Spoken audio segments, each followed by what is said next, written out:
The post-war American period is an interesting one. There is a period of prosperity known as the long economic boom. There is a growing middle class. There's a baby boom. There is a fear of communism both home and abroad. There are issues with our democracy, with the growing civil rights movement. There are issues with the prosperity and government programs known as the warfare welfare state, which is growing. And one of the biggest 1950s government elements is known as the GI Bill, or the Servicemen's Readjustment Act. This is a government investment in educational programs and homeownership for the veterans coming back from World War II.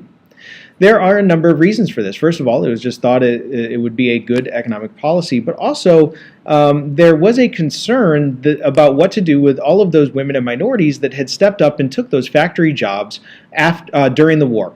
The government did not want to throw all those people back out into the unemployment line. Many women were interested in the workforce.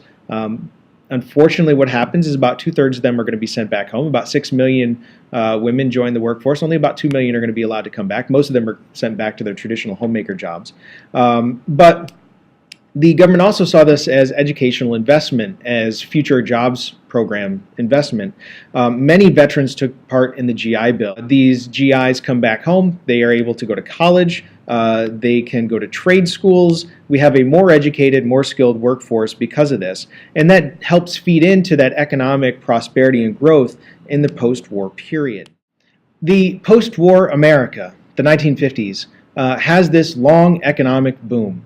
The long economic boom from 1946 or so to about 1970 is also paired with a baby boom. Please be careful with this. The baby boom does start in 1946, but it's not because the soldiers are so happy to be coming home and happy to be alive that they immediately celebrate their time home. The baby boom is caused because of this economic period. When the economy is good, people have lots of babies. When the economy is bad, people tend not to have as many babies. So the long economic boom of the 1950s and 60s helps contribute to this baby boom.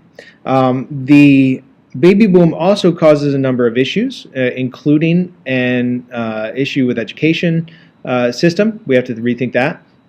Also, it creates this whole new mass market of consumerism, and we have people like Dr. Spock telling people how to raise their babies. Companies like Mattel and Hasbro developing games for this growing baby boom movement. And the baby boomers become an incredibly important part of our country. Even today, as they grow into the gray generation and becoming elderly, they're having an influence over our politics and our decision-making process at a very large level. Throughout the baby boom era in the 1950s, more and more children were reaching school age. This put an incredible strain on the educational system. More children meant that more schools were needed, more teachers were needed, and it really changes the culture of the American educational system. Also, right in the middle of this economic long boom and the baby boom, 1957, Sputnik is launched. And this really caused a panic within the American society that the Russians had beaten us into space, and we needed to re-emphasize our education because our students and our population had become fat, lazy capitalists, and we needed to defeat the Soviets, and we needed to show our technical superiority. So there's this re-emphasis on the education system, especially in science and math. Because we were so prosperous, this also meant that kids could stay in school longer. They didn't have to drop out to help support the families or work on the farms. More kids are living in urban and suburban areas. So more people are being educated longer. More children are lasting through high school. And we do have a lot of young men and women now that are able to go and attend college. So we have this investment in education through the GI Bill, which got a first generation of new workers trained, and now those workers are prosperous and they're able to send their children to college, both boys and girls, which helps a second generation become better and more skilled workers as well. The 1950s is interesting because of the growth of what's called suburbia, or the growth of the suburbs. People are able to move outside of the city and still keep their jobs either in the cities or they could commute to work in different areas. There are a number of things that have to come together for this to happen. The first is that GI Bill was not just for educational support. It also gave veterans cheap mortgage opportunities. So they could buy homes, and most of the people bought their homes outside of the city. They could also start new businesses. These small businesses oftentimes were assisted by the GI Bill, which means that you, again, have this more prosperous society. The 1950s also sees a rise in the car culture, which had happened in the 1920s. Dwight Eisenhower, as president, had sort of the military mindset. He's also seen as an economic opportunity, helps build the Federal Defense Highway Act. This is a system of highways that typically run through the cities and into the suburbs. It was seen as a national defense. It would allow people to move around quickly in case there was a threat of attack, particularly nuclear threat. They'd be able to get in and out of the cities. Because of the car, because of the highway systems, and because of these new homes and economic opportunities, we can see people are moving away from the cities and into the suburbs. And because of the car culture and because of the distance now that is available, we can see other new things develop as well, things that we take for granted today, especially here in our area. Things like shopping malls, motels and hotels, fast food restaurants, drive-thrus. All of these things are the products of the 1950s, car culture, and suburban growth. One of the uncomfortable conversations that we need to have about suburbia is that the suburbs typically were designed for the white population, maybe not intentionally, but there is some evidence of what's called redlining in cities, in the suburban areas, which mortgages and homeowners were expected not to be minority populations. So there was some overt racism elements there, but also some not so overt. The people that tended to have the ability to move out of the cities were the ones with the better jobs, which tended to be the white population, those that could afford the cars and could afford the commute. During World War II, a lot of the war industries were also moved up north, and African Americans did move into the cities up north, which also helped to draw the white population out. This is sometimes called the white flight, and it really can be seen in the 1950s and 60s, and we can see that this suburbanization tended to be of middle and upper class people. When they left the cities, so did the income and the tax base of the inner city. So as the wealthier, typically white population moved out of the city, what's left behind is poor minority populations that can't keep up the programs because that typically would have been in the city because there isn't the tax base. There's no revenue to fund important social programs. People in the city, the inner cities, are left with high unemployment. They have a shrinking tax base. They don't have a whole lot of services. And what we get is often called the ghettoization of the inner city. This is what's going to set up a lot of the race riot of the 1960s because of the frustration felt within the city itself. One of the things we need to remember about the 1950s is that it came after a decade of the Great Depression in the 1930s, and then another 5 or 6 years of World War II where the government had set up price controls and there was rationing and there were wage ceilings. So when the 1950s hit, the late 1940s, early 1950s hit, and you get this long economic boom, there was a huge pent-up demand for consumer goods. People couldn't afford them during the Depression. They were unavailable during wartime. People that had been saving money throughout the war now had a lot of opportunities to spend on goods and services.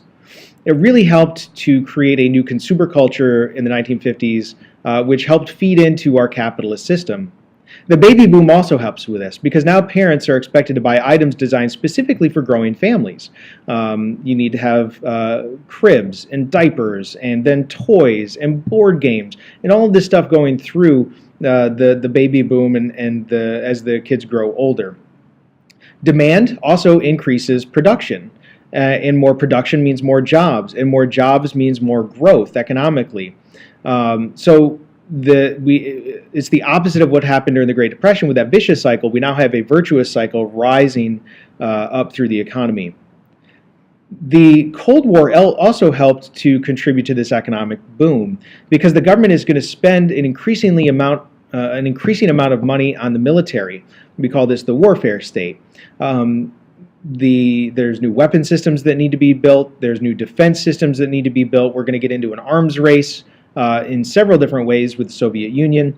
And these industries are going to continue to hire workers, so you have both consumer and military goods that are needing to be produced. And by the end of the 1950s, the United States has the highest standard of living within the world.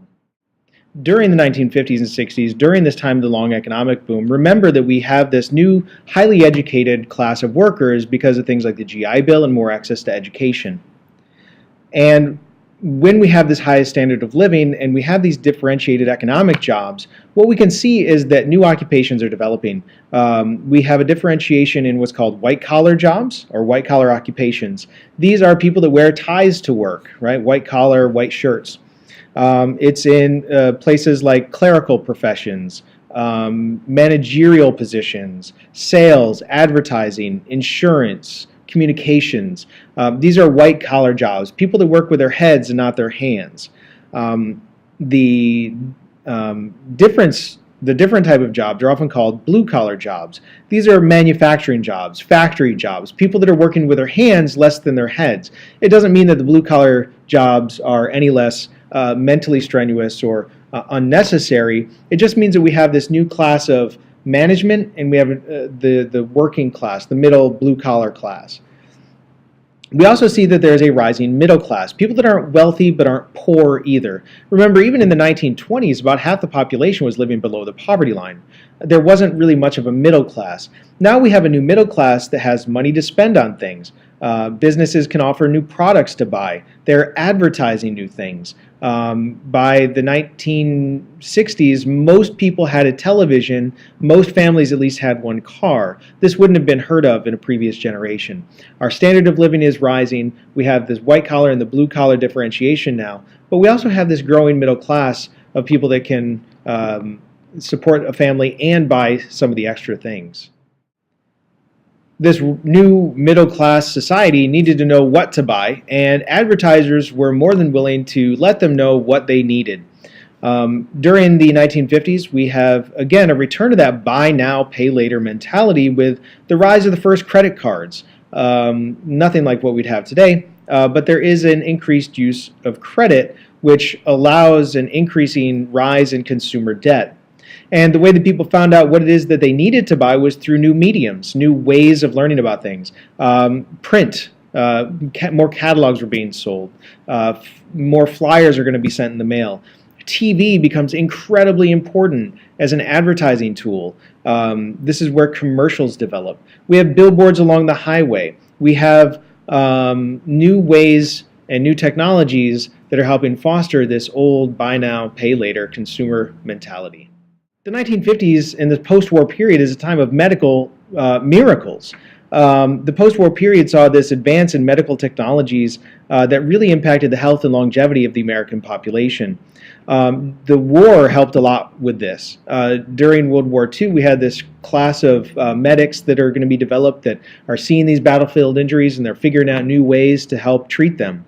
One of the miracle drugs that comes out of World War II era is penicillin, an antibiotic, something that could treat infections. It's a bread mold.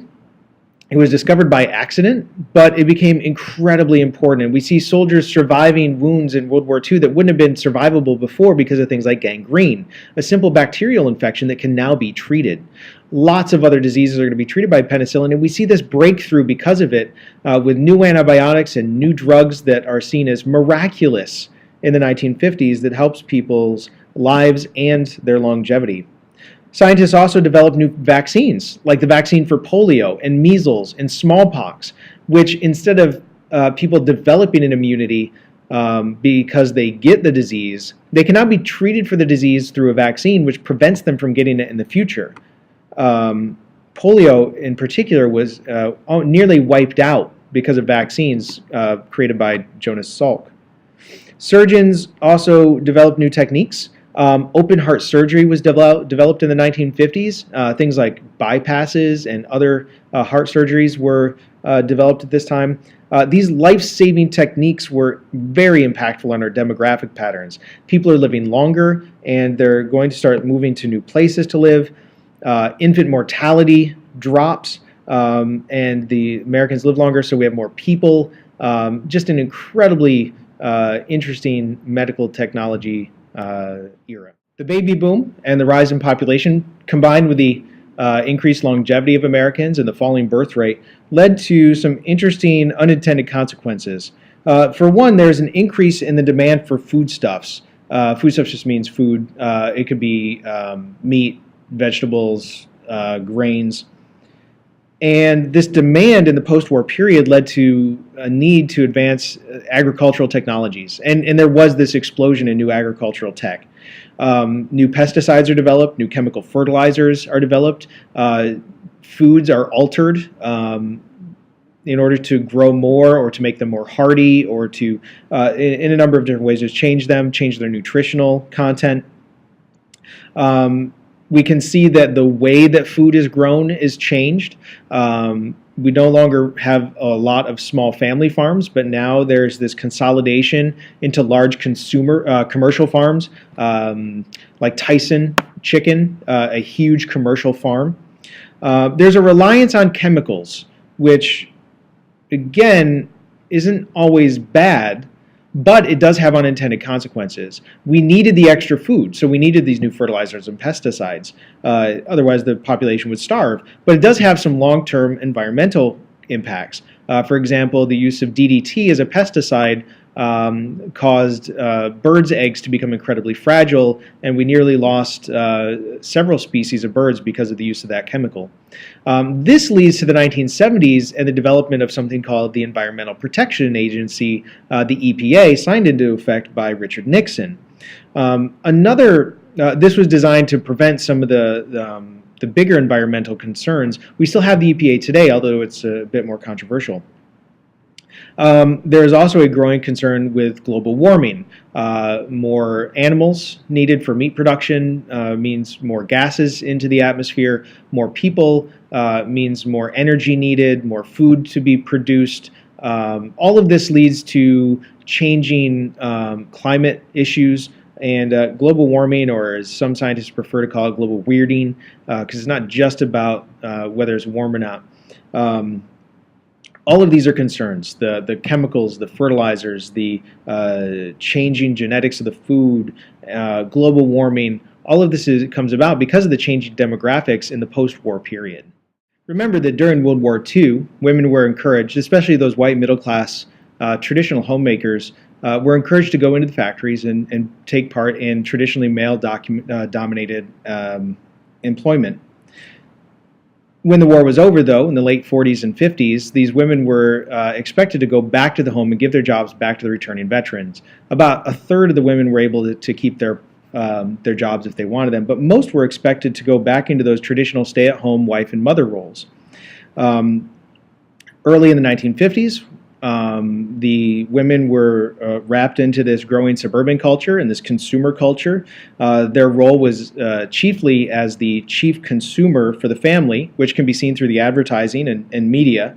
Their role as wife and homemaker was glorified through especially advertising. But as the suburban era went on in the 1950s, women increasingly found this livelihood very isolating.